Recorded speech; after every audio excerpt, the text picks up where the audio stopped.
Have you ever thought about where your new smartphone has come from or where the old one will end up?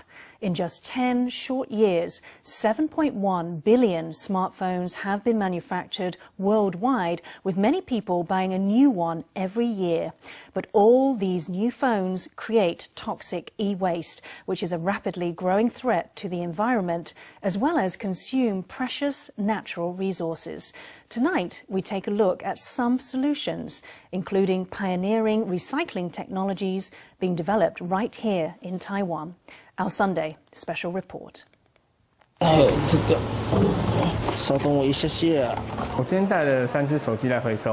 brought 3 phones to be recycled today. I normally use a phone for about 1 or 2 years, then it's pretty much time to get rid of it. Because after the system has been updated, the new system doesn't really work well on your old phone. It means you have to get a new, more cutting-edge one. Otherwise, the new system won't run properly. For consumers, the only advantage of taking your old phone to the local recycling centre is collecting a few points that you might be able to exchange for another product. But the real goal of phone recycling schemes is to reduce their impact on the natural world. All phones contain metals that are harmful both to humans and the environment, such as lead, cobalt and tungsten, which can't be incinerated or buried in a landfill like normal rubbish. They pollute the air, soil and water, and they can even find their way into human bodies through the food chain. Smartphones typically contain at least 60 different chemical elements.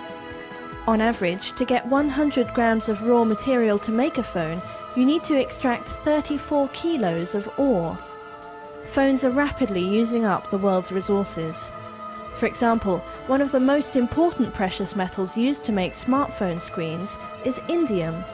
At our current consumption rate, there's only enough indium left to last 14 more years.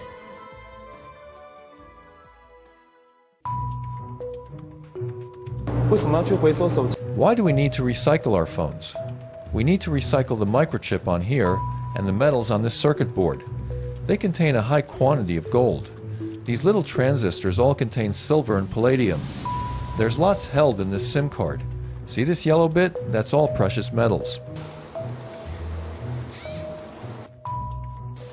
In the past, recovering these precious metals meant smashing the motherboard, filtering the fragments, and then using highly toxic chemical compounds to strip the elements away. But Kenny Hsu and his team have developed a range of new non-acidic and eco-friendly chemical strippers that quickly salvage precious metals from obsolete phones and can be used over and over again. The first thing is the motherboard from a deconstructed phone. The second is a SIM card. Now I immerse these in the gold stripper, which is cyanide-free and doesn't have the acid aqua regia, so it's a non-toxic, eco-friendly chemical product. When the gold has been stripped away, we rinse it in water a moment. The gold has been stripped off. Through low-current electrolysis, the gold that has been stripped off can be collected on an electrode. The gold will be deposited on this plate. We can take a tissue and wipe it off. Do you see this black stuff? It's gold. A large amount of gold sulfide is collected, and after being refined, a gold sponge is produced. We put the gold in the crucible into a high-temperature furnace. We set the temperature at about 1,200 degrees Celsius because the melting point of gold is about 1,064 degrees. You collect the gold sulfide and then you smelt it down to produce gold.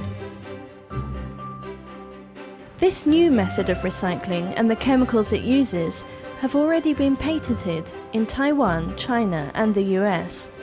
But the company is short of phones to process. In Taiwan, the recycling rate of phones across the entire market is less than 10%.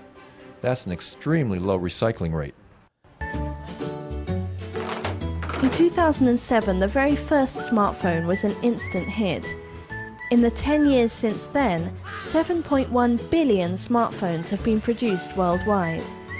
Manufacturers are constantly striving to push out the latest new model, and many users choose to upgrade their phone rather than pay inflated rates to get their old model repaired. but few can be bothered to recycle their old product. Some people have started to question the whole logic of the smartphone industry. An up-and-coming Dutch smartphone is different. The Fairphone's designers don't mind if you take it apart. In fact, in the warranty, they even give you instructions on how to do it, as well as how to repair the phone and replace components. 它的产品是模组化的。 It's a modular product. They've really refined this modular design idea. The company's founder says, "We call it a Fairphone because it's fair to our employees, to the workers, and to the consumers." The business model of other phones is like this. I spend a lot of the Earth's resources and a lot of labor to create a phone, but you can only use it for 2 years. Then the system starts slowing down, and every time you update it, it only gets slower. If the consumer wants to repair it after the warranty period is passed, it's either really difficult or really expensive. This business model is really uneconomical.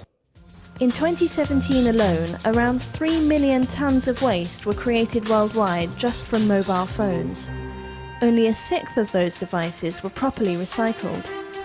If recycling rates are slow to improve, perhaps the sky-high profits of electronics companies and the planned obsolescence of their products can be reconsidered instead. Choosing a phone with a longer lifespan is one way to reduce the damage caused by electronics consumption.